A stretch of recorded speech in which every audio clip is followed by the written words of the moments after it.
In today's video, we're going to be talking about how I water my garden because I'm about to redo that whole process. But before I do, I want to talk about some of the methods I've developed before I decided to change it and why I'm changing those methods in this video. This part of my garden has been kind of relegated to a container zone, and a lot of these containers are some trees or bushes that I've been wanting to pot up and keep growing before I find their final spot. Some of them are things like herbs that I don't have anywhere else to put, like this lemongrass, a couple different mints, and actually, pay homage to this area right here, is I have a thornless blackberry in a container, not in the ground. So that's what my plan is moving forward. But the point here is that I have a lot of containers. The only way to water them right now is to come through and water each one with a hose. But now that I have so many containers, the right thing to do is to actually pull a new line of drip right all along here and drop a sprinkler into each one of these pots. So the hose is working, but over the years, there's been so many new pots that it's now sucking up hours of my week, and I need to get this on drip. So that's gonna be what's coming here in a future video. Over here on this part of the garden, I have the way I'm actually irrigating this garden, and that is a main drip line coming out to the fence, and then a quick connect from the hose link. So what I'm gonna do here is I'm going to take this hose off right here and twist it on. In the past, I've used those brass quick connects, and the problem I've had with those is that, first of all, I really like this toggle here. Second of all, the brass ones tend to get a mineral buildup, and then they start decaying over time very rapidly, especially with our hard water here. So I'm gonna go ahead, turn this on, and I'm gonna show you how it works and why I wanna change it. What you'll see right here is that I have a few different drip lines on these two beds, and what's happening is that where I connected that hose, which is right over there, there is now a main line that circles all the way around the garden, and from that I'm tapping in other lines. So I have a line coming from that main line over there that runs through here right on the garden ground, and that splits off into irrigating these two beds. So you'll see right here that it's dripping, and that's how I'm watering this side of the garden. The problem is I don't have any drip on that entire section, including the raised bed, including behind it, and into the asparagus patch. And the real reason that's an issue is that you might have noticed that there was brick all along that pathway, and I just can't get the PVC in here. Now, I did come up with a solution, and in this future video where I redo all my irrigation, I will be bringing PVC in here and redoing all of this drip irrigation so I could get better water, because every time I put drip on a new section of the garden, the plants just do so much better that it makes me frustrated I didn't do it earlier. So let's go take a look at the other side of the garden and how I'm watering it currently as is. So we're over here in the north garden where I have my sort of manifold, so to speak. This is how I water this entire side of the garden. So the way it works is that I have a 1/2-inch PVC pipe coming up that goes to a normal hose bib spigot, and then that splits off into this 4-way manifold. The things that I have on there right now is I have the hose link connection here. That's where the water comes for the hose. And then on this side, I have a backflow preventer, a pressure regulator, and then I have a quick connect, and that's how I actually connect my drip irrigation. The reason why I use this quick connect here is that it allows me to swap in my fertigation device that lets me fertilize while I irrigate. Now, the thing about this system is that it's just not working that well. So, first of all, it's prone to leaks. There's a lot of stress here on this. I just had to replumb this because this actually snapped at the threads.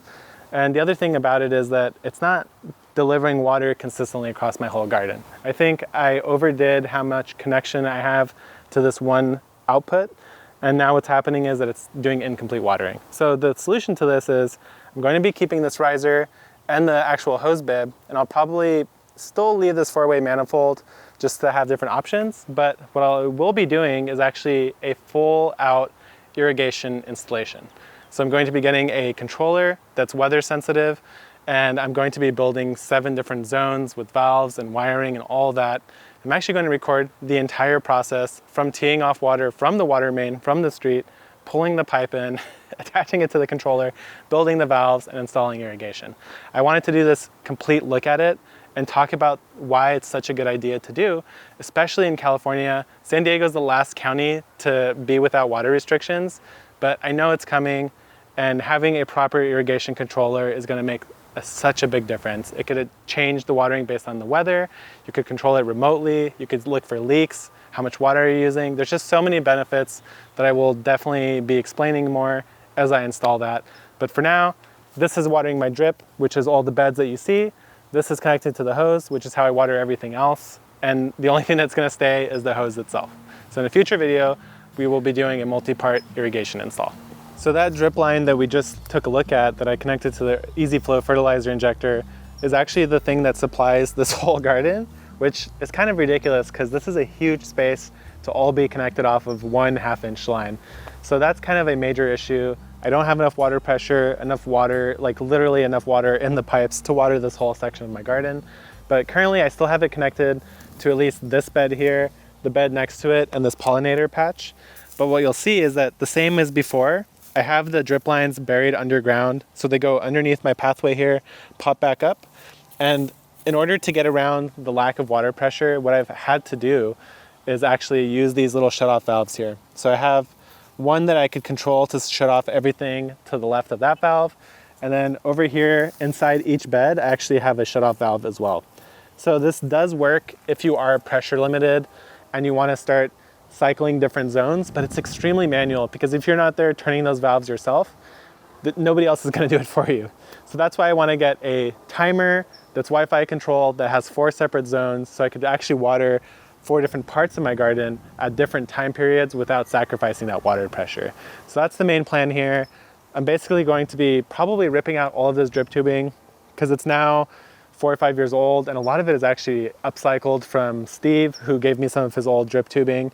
And that's the plan here, full overhaul with timers, with 4 zones, but not on an electrical system. So I think you guys will be really excited to see that because it's very approachable and doable for anyone at home. So let's talk about a couple different things I'm actually going to be keeping for watering my garden. And one of those is actually this Olla, and actually I'll probably be adding more Ollas to my garden. An Olla is just a clay vessel that when buried underground will naturally, passively diffuse water out and water your garden in a certain radius around it. In this case, this is a big one that could water anything up to a 3-foot diameter. So this bed is 3 feet. It's perfect because I'm on a driveway here.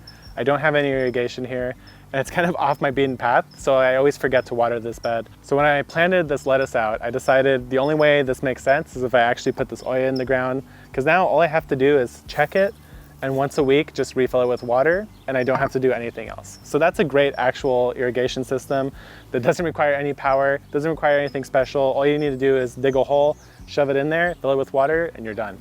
So that's definitely a keeper, but let's go take a look at a couple other keepers. One of the things that I just don't see going away is a sprinkler. So sprinklers are a little bit on the inefficient side in terms of water conservation, but the thing that's really great about them is when you want a new area to get fully saturated with water before you direct seed, or you just need to get a lot more water to it for a specific reason. So sprinklers I'll always keep around, but what I like to do is similar to my irrigation systems, is I always run them off of quick connects. So it makes it really convenient to go anywhere in the garden, pull my hose link out and just attach it on. And the nice thing about this one is it has multiple patterns. In this case, it's on a square setting. So I could just plop it down right over here. And if I turn it on, I'll get this whole patch of straw that's actually my no-till bed where I'm going to be putting melons and pumpkins fully watered in. So let's see if I could turn this on without getting myself too wet. So there's an example of it running on a low setting, but this is great for hydrating this area before I plant in some pumpkins or melons. The third item that I'm always going to be keeping no matter what is this trusty metal watering can. When it dies, I will definitely replace it. But the thing I really like about watering cans is that when I need to do targeted fertilizing, in this case I have some AgroThrive fruit and flower mix in here, it's really easy to mix up a nice batch of fertilizer, go to all my containers, and make sure that each plant is actually getting some in there. If I use the fertilizer injector, I will be definitely getting some of that fertilizer in, but this way I'm guaranteeing that I know that each plant is actually getting it. So the watering can is here to stay, and obviously for situations where you don't want to pull the whole hose out, it's fantastic to just fill up, walk over and water whatever you want. And those are the kind of the major things that I wanted to talk about in this video. There are a couple other things that I probably should change, but I will be talking about in the future video. So in this future video, I'm actually going to be doing this comprehensive installation guide for putting in this new irrigation system. So I'd love to hear your guys' questions or things you want me to cover in this future video. But I think you guys are really going to appreciate it because I'm going to make it very approachable and easy for anyone to install in their garden. So that's how I water my garden as it is right now. Talked about some of those problems and some of the solutions that will be forthcoming soon in a video where I'm going to show you guys exactly how to get irrigation installed in your garden. So please leave some questions below. Thanks for watching though, and I'll see you guys in the future.